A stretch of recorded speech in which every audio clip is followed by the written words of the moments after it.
আসসালামু আলাইকুম। আমি মোহাম্মদ শান্ত চৌধুরী। তো আমাকে সকলেই চিনেন, হ্যাঁ? আমি একতা অফার প্ল্যাটফর্মের ব্যবস্থাপনা পরিচালক হিসাবে আছি, কাজ করি এই প্ল্যাটফর্মটা নিয়ে। তো আমাদের লাইসেন্সগুলা কিভাবে চেক করবেন, বা হচ্ছে একতা প্ল্যাটফর্ম জনপ্রিয় একটি প্ল্যাটফর্ম, জানেন দেশের নাম্বার ওয়ান একটি প্ল্যাটফর্ম। তো হচ্ছে প্রথমে আমি গুগলে ঢুকবো, হ্যাঁ?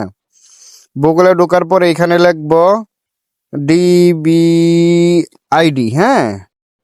ডিবিআইডি লেখার পরে হচ্ছে ওনাদের ওয়েবসাইটটা চলে আসবে, বাণিজ্য মন্ত্রণালয় থেকে যে আমাদের লাইসেন্সটা দেওয়া হয়েছে।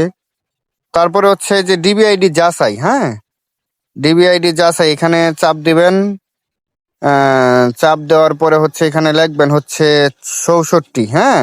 আমাদের লাইসেন্স নাম্বারটা চাচ্ছে এখানে 64 26 64 26 92 196, হ্যাঁ? তারপরে এই যে যাচাইয়ের উপরে চাপ দিবেন লাইসেন্স নাম্বারটা দিয়া। তো আমাদের এই যে চলে আসছে টিম একতা টেলিকম। আমরা যে সাইটটা নিয়ে কাজ করি, জানেন হয়তো আমাদের অফার বিজনেস একটা টেলিকম সাইটের ভিতরে পড়ে। তো এখানে সবকিছু আমাদের অফিসের ঠিকানা তো হয়তো আগের থেকেই জানেন। আমাদের হচ্ছে আমার বাড়ি ময়মনসিংহ ফুলপুর বৌলাই। তো জিমেল অ্যাড্রেস ঠিক আছে। তো হচ্ছে আমরা তারপরে আমাদের টেট লাইসেন্স গুলা কিভাবে চেক করবেন। টেট লাইসেন্সটা হচ্ছে এই যে টেট লাইসেন্স দেওয়া আছে, টেট লাইসেন্স তো সবাই চেক করতে পারেন মোটামুটি। এটা তো আর টিনটা হচ্ছে আপনার এই যে এটা আমার ব্যক্তিগত আর কি টিন সার্টিফিকেট।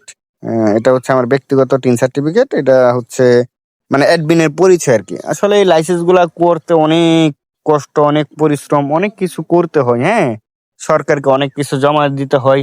তারপরে সরকার বাণিজ্য মন্ত্রণালয় আপনার যাচাই বাছাই করে চেকমেক করে যদি গ্রহণযোগ্য হন, তখনই ওনারা এই লাইসেন্স গুলা প্রদান করে থাকেন। ঠিক আছে, সকলেই ভালো থাকবেন। আল্লাহ হাফেজ। সবার জন্য অনেক অনেক শুভকামনা থাকলো।